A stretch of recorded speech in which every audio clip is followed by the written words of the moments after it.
Pressure কুকারেই বানালাম বিরিয়ানি। কম সময়ের মধ্যে ঝটপট হয়ে গেল বিরিয়ানি। মেয়ের জন্মদিনে মেয়ের একটু ইচ্ছা ছিল বিরিয়ানি খাবে, তো একটু দেরি হয়ে গেছিলো বসাতে, তাই চিন্তা করে নিলাম যে প্রেসার কুকারেই বসাবো। এখানে আমি আদা, রসুন আর কাঁচা লঙ্কার একটা পেস্ট করে নিয়েছি। আর এখানে চারটে নয় 5টা, মানে 2-4টে লেগ পিস আর একটা এরকম নর্মাল পিস, সেটাকে আমি ভালোভাবে ধুয়ে নিয়েছি চিকেনের।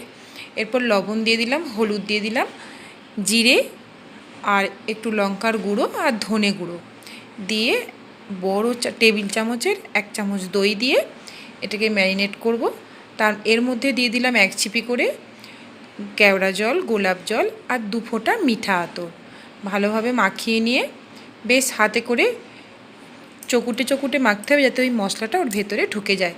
এখানে গরম মশলা আর বিরিয়ানি মশলাটাও অ্যাড করে দিলাম। এরপর চালটাকে ধুয়ে নিচ্ছি। চালটাকে কিন্তু শুধু ধুয়ে জল ঝরিয়ে রেখে দেবো। এখানে কিন্তু আমি চালটাকে ভিজিয়ে রাখবো না, তাহলে কিন্তু চিকেনটা সেদ্ধ হয়ে যাবে আর চালটা একেবারে গলে যাবে। দুটো একসঙ্গে দেবো, তাই না?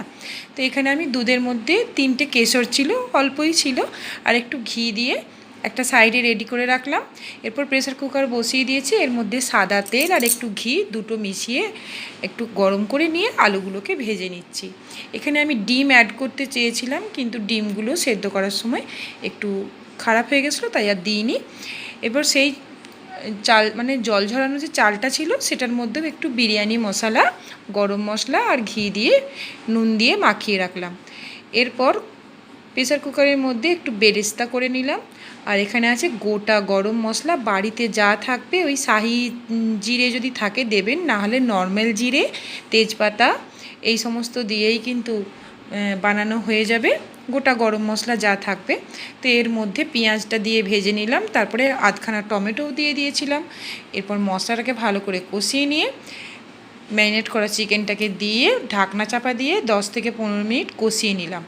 তারপর চিকেন কষানো হয়ে গেছে। এরপর চালটাকে আমি চিকেনের মধ্যে দিয়ে দিলাম, বেশ ভালোভাবে ছড়িয়ে নেব।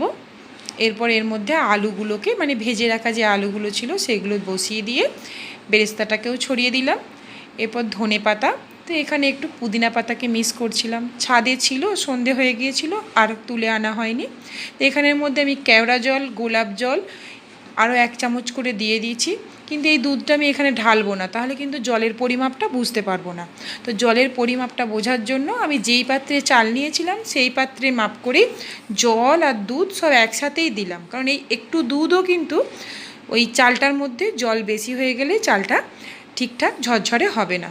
তো জলের পরিমাপটা আমি যতটা চাল নিয়েছিলাম ওই বাটিতেই, দেখুন আমি দেখিয়ে দিচ্ছি মেপে, যে ওইটাই চাল নিয়েছিলাম অতটাই জল দিলাম। এরপর ঢেলে দিলাম, ভালোভাবে মিশিয়ে নিয়ে ওপর নিচে করে নিয়ে এরপর একটুখানি বিরিয়ানি মশলা আর একটু ওপর থেকে দিয়ে দিলাম। আর এখানে আরও একটু ঘি দিয়েছি। এরপর সিটি দিয়ে দেব। 2টো সিটি পড়ে গেলেই একটু স্ট্যান্ডিং টাইম দিয়ে রেখে দেব। তারপর আমি দেখাচ্ছি, দেখুন এই সময় খোলার পর একটু কিন্তু মানে স্টিমের মধ্যে থাকে, তো জিনিসটা একটু মনে হবে যেন স্টিকি ভাব আছে। তো যখন এটা থালার মধ্যে রেখে দেওয়া হবে, দিয়ে হাওয়া পেয়ে যাবে, তখন একেবারে ঝরঝরে লাগবে। দেখুন একদম জলের পরিমাপ কিন্তু পারফেক্ট। সবাইকে ধন্যবাদ জানাই। ভালো থাকবেন, সুস্থ থাকবেন।